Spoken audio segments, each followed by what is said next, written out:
naputol yung tali.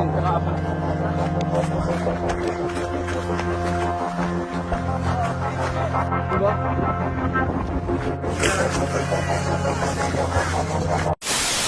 Ngayong araw ay gagawa ko sa saranggola na gamit ay pera na nagkakahalaga ng 1,000,000. At syempre, hindi ko magagawa kung ako lang isa. Ngayong araw na to ay gagawa ako ng pera na gawa sa saranggola. Sinimulan na namin ang paggawa. Gumamit kami ng plastic, kawayan at scotch tape para mabuo namin ang saranggola. Lapse time! Time lapse!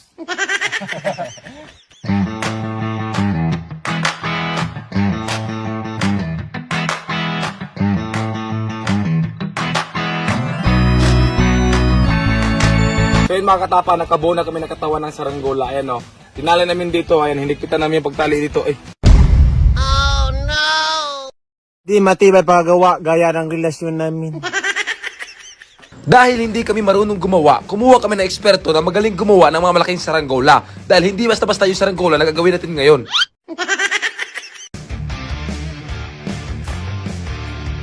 Sinimulan na ni Kuya ang paggawa sa ating dambuhalang saranggola na gawa sa pera. Una, gumawa siya ng matibay na kawayan para magkaroon ng lakas sa ating saranggola. At sinukat ito para magkaroon ng balanse. Ginupit niya ang plastic kung saan natin ididikit ang pera. At sinukat ito para pagkasya ng 1,000,000. Ngayon, sisimulan na namin ang pagdikit ng pera sa saranggola.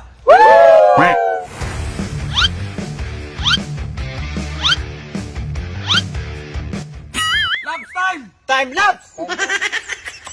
Sinimulan na namin ang pagdikit sa pera sa plastic gamit ang scotch tape. Sobrang haba ng saranggola, umabot ng 15 meters. Sobrang lakas ng hangin, ako yung natakot, baka maputol yung lubid, baka mapunta niya sa iba. Ang swerte na makapulot dito kung maputol ang lubid. Okay lang maputol yung lubid at masabit sa puno, wag lang mapunta sa dagat kasi sayang pag nabasa yung pera. Sa sobrang haba ng saranggola, halos umabot kami ng 5 oras at gusto namin sumuko sa pagdikit nito. Last one!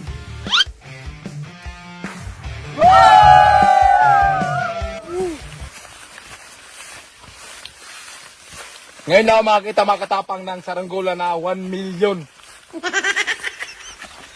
Ibang saranggola to ngayon na papaliparin natin. Wag lang sana maputol yung lubid talaga.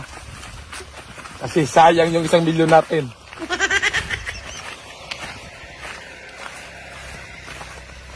Handa na ba kayo na masaksiyan ng 1,000,000 na saranggola? Handa na! So mga katapang, dalawa yung kamera natin ngayon. Isa dito, tsaka isa yung hihila doon. Sobrang laki na saranggola natin ngayon na nakakahalaga ng 1,000,000. Kakaiba ito saranggola natin ngayon. At tayo pa lang yung nakagawa. Nagawa sa pera. Game na, game! Game! 1, 2, 3, go!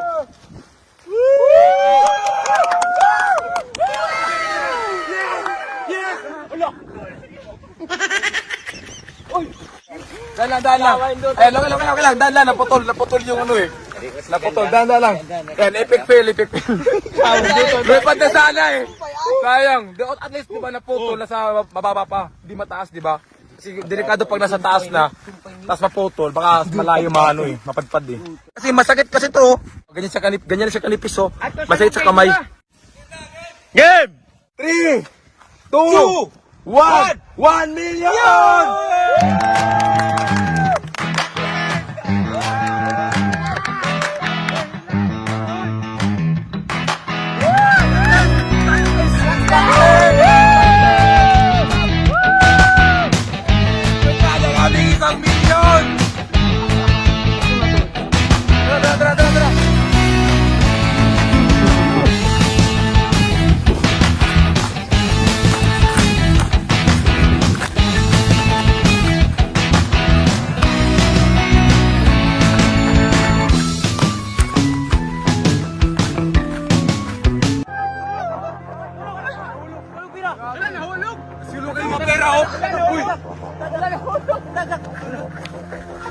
Lala, putol!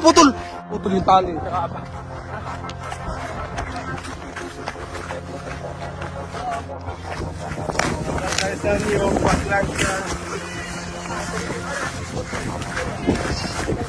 Ini mo nahulog oh.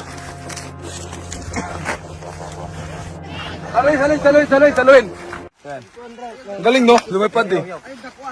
Ayos.